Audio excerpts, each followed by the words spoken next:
कक्षा 8 की एक किताब और देश की सबसे बड़ी अदालत में मच गया बवाल। स्कूल की किताब में ऐसा क्या लिखा है कि एक अध्याय न्यायपालिका की गरिमा को ठेस पहुंचा सकता है? इसी सवाल ने आज देश की न्याय व्यवस्था और शिक्षा व्यवस्था दोनों को आमने सामने ला खड़ा किया है। दरअसल सुप्रीम कोर्ट ऑफ इंडिया ने कक्षा 8 की एनसीईआरटी की सामाजिक विज्ञान की किताब में शामिल न्यायपालिका में भ्रष्टाचार से जुड़े कंटेंट पर स्वतः संज्ञान लिया। यह अध्याय किताब Exploring Society India and Beyond के chapter 4 the role of judiciary in our society का हिस्सा है।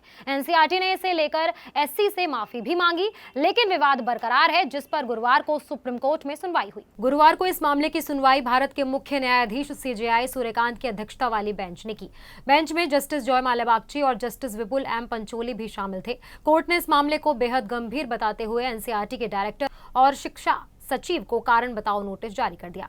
सुनवाई के दौरान एनसीईआरटी की ओर से सॉलिसिटर जनरल तुषार मेहता पेश हुए। उन्होंने कहा, सबसे पहले हम बिना शर्त माफी मांगते हैं। 32 किताबें बाजार में आई हैं, उन्हें वापस लिया जा रहा है। पूरे अध्याय की एक टीम द्वारा दोबारा समीक्षा की जाएगी, लेकिन अदालत का गुस्सा शांत नहीं हुआ। सीजेआई सूर्यकांत ने सख्त टिप्पणी करते हुए कहा कि नोटिस में माफी का एक भी शब्द नहीं था। उन्होंने कहा, ऐसा लगता है कि ये न्यायपालिका की संस्थागत गरिमा को कम करने की सोची समझी कोशिश है। धनुष से बाण निकल चुका है और आज न्यायपालिका लहूलुहान है।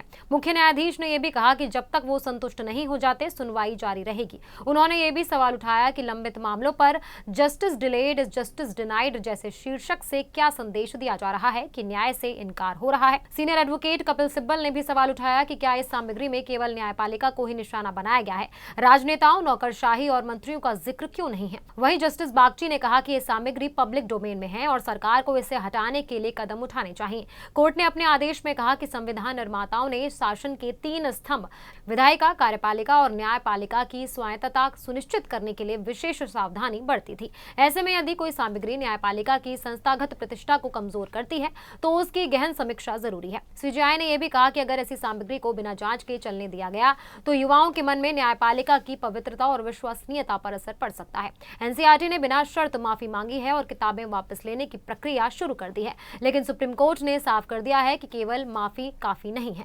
पूरे मामले की गहराई से जांच होगी। अब बड़ा सवाल यह है कि क्या शिक्षा के नाम पर संस्थाओं की आलोचना की सीमा तय होनी चाहिए? क्या पारदर्शिता और संस्थागत गरिमा के बीच संतुलन जरूरी है?